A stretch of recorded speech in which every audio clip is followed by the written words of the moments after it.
Weather ತುಂಬ ಚೆನ್ನಾಗಿದೆ. Come on, enjoy ಮಾಡೋಣವಾ?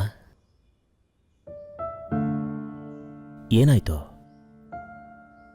ಇದು ಕರೆಕ್ಟ್ ಅಂತೀಯಾ? Why not? ಕೋರ್ಟ್ ಕೂಡ ತೀರ್ಪು ಕೊಟ್ಟಿದೆ ಇದು ತಪ್ಪಲ್ಲ ಅಂತ.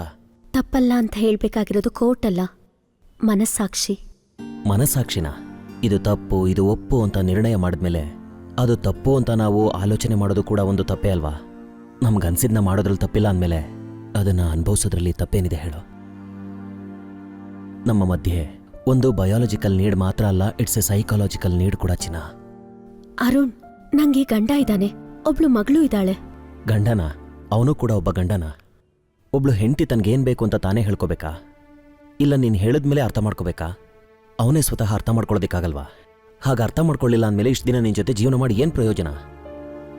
ಅದೆಲ್ಲ ನನಗೆ ಗೊತ್ತಿಲ್ಲ ಅರುಣ್, ಆದರೆ ನಾನಿರೋ ಪರಿಸ್ಥಿತಿಲಿ ಇದು ಸರಿಯಲ್ಲ.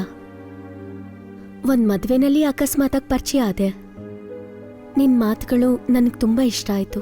ಅದಾದಮೇಲೆ ಫೇಸ್ಬುಕ್ಕಲ್ಲಿ ಚಾಟ್ ಮಾಡಿದ್ದು, ವಾಟ್ಸಪ್ಪಲ್ಲಿ ವಿಡಿಯೋ ಕಾಲ್ಸ್ ಮಾಡಿದ್ದು, ಇದೆಲ್ಲ ಹೊಸದಾಗೇ ಇದ್ರೂ ನನಗ್ಯಾಕೋ ಇದು ತುಂಬಾ ಇಷ್ಟ ಆಯಿತು. ಆ ಇಷ್ಟದ ಮೇಲೇ ನಿನ್ನ ಮನೆಗೆ ಕರೆದಿದ್ದು. ನಿನ್ನ ಹೀಗೆ ಭೇಟಿ ಮಾಡ್ತಿರೋದು ಮೊದಲನೇ ಸಲ ಆದರೂ ಏನೂ ಗೊತ್ತಿಲ್ಲದೆ ಇರೋ ಅನುಭವ ತುಂಬ ಚೆನ್ನಾಗಿದೆ. ನೋಡು ಅಂಜಲಿ, ಸೂರ್ಯನು ಕೂಡ ಈ ಮುದ್ದು ಮುಖ ನೋಡಿದ್ರೆ ತಂಪಾಗುವಂಥ ಅಂದ ನಿಂದು, ತಂಪಾಗಿರೋ ಚಂದ್ರನಿಗಿಂತ ಅಂದವಾಗಿರೋ ರೂಪ ನಿಂದು. ಎದುರುಗಡೆ ನೀನು ನಿಂತ್ಕೊಂಡ್ರೆ ಎಷ್ಟೋ ಜನ್ಮಗಳಿಂದ ನಿನಗೋಸ್ಕರ ಕಾಯ್ತಾ ಇರೋ ಜಾತಕ ಪಕ್ಷಿಯಂತೆ ಕ್ಷಣ ಕ್ಷಣನೂ ನಿನ್ನ ಅಂದ ಸವಿಯೋದಿಕ್ಕೆ ನಿನಗೋಸ್ಕರನೇ ಹುಟ್ಟಿರೋ ಜೀವ ಇದು ಅಂಜಲಿ. ನಿನ್ನನ್ನು ನೋಡ್ತಾ ಇದ್ರೆ ನನ್ನನ್ನು ನಾನೇ ಮರ್ತೋಗ್ಬಿಡ್ತೀನಿ ಅಂಜಲಿ. ನಿನಗೂ ಒಪ್ಪಿಗೆ ಇದೆಯಲ್ವ ಚಿನ್ನ? ಈ ಕವಿತೆಗಳಿಗೆ ನಾನು ಬಿದ್ದೋದೆ. ನಿನ್ನ ಅಂದ ನೋಡಿದ್ರೆ ನನ್ನ ಮಾತುಗಳು ಕೂಡ ಕವಿತೆ ಆಗೋಗುತ್ತವೆ.